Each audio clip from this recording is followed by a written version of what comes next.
મસ્ત મજાના બફાઈ ગયા છે, શેકાઈ ગયા. જો પોચા એકદમ. મોંમાં મૂકો તા પીગળી જાય. અહીં તેલ મુકાઈ ગયું છે.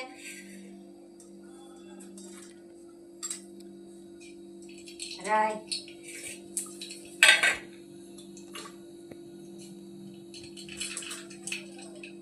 રાઈ, જીરું,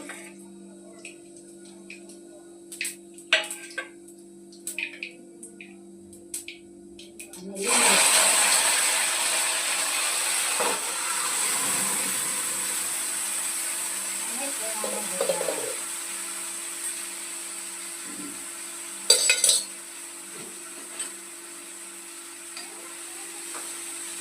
ચણા ભાવતા હોય એ કોમેન્ટ કરજો. તો કે રોંઢામાં બધાને ભાવે જાય. કોરડ કહેવાય ને, પેલા ચણા ને માંડવી જ ખાતા જાજા, મગ ને ચણા ને માંડવી. અને નિમક બાફામાં નાખ્યું હોય એટલે ચટણી હળદર અને ધાણા જીરું.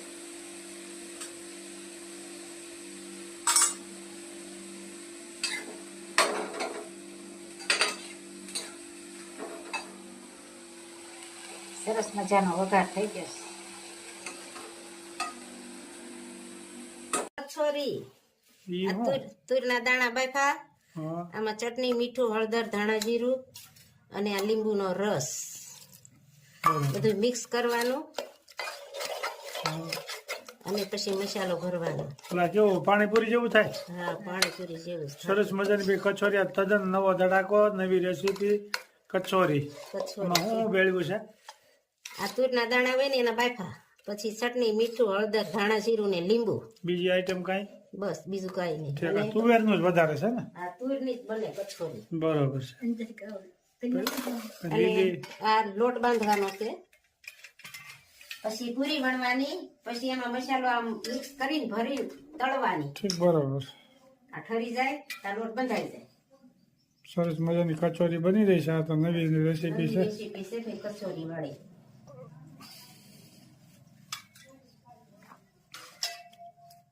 લોટ બંધાયેલો છે, જોઈ શકો છો. સેજ કડક લોટ બાંધવાનો, રોટલી જેવો ઢીલો નહીં બાંધવાનો, એટલે પૂરી સરખી થાય ને સારી થાય. આમાં મીઠું અને ધાણા જીરું અને મોણ નાખ્યું હોય લોટમાં.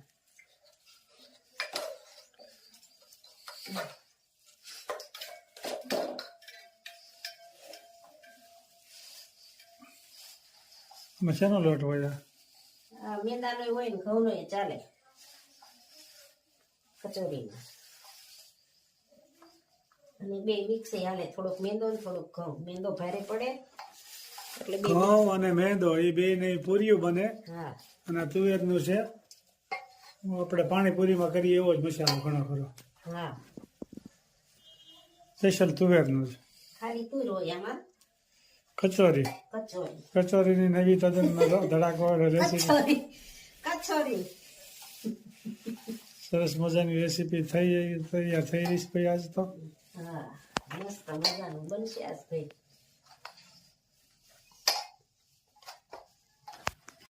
પૂરી વણાઈ ગઈ છે અને કચોરી ભરાય છે.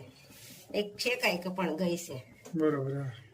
કચોરી એમ ને? કચોરી તદ્દન નવી રેસીપીનો ધડાકો છે, આ જોઈ શકો છો. આમાં થોડો થોડો આમ તુવેરનો માવો ભરવાનો અને પેક કરવાનો. બરોબર. પાકીટ પેક કરે ને એમ પેક કરીને તળવાનો. બરોબર. પડીકું વાળવાનું. પડીકું વાળવાનું અને આ મસ્ત મજાની તળાઈ ગઈ પણ હતા. બરોબર. એક નામ તૈયાર થયું છે, બીજું તૈયાર થાય છે. બીજું તૈયાર થાય છે અને ધીમે ગેસે તળવી પડે. બરોબર. એટલે વાર લાગે થોડીક. એનો માવો છે. માવો, આ પૂરી અને આ કચોરી સરસ મજાનું તળાવ મળી છે. મસ્ત મજાની.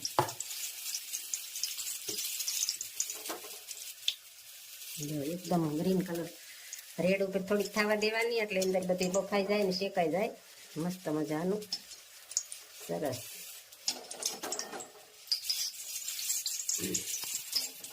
તૈયાર થઈ ગઈ ને? તૈયાર થઈ ગઈ ને. સરસ મજાની છે. વેર લેવું છે, કંસને મારવા ડાળા સાથે એનું વેર લેવા આ જરાસંધ રાજાએ 18 અક્ષણી સેના તૈયાર કરી.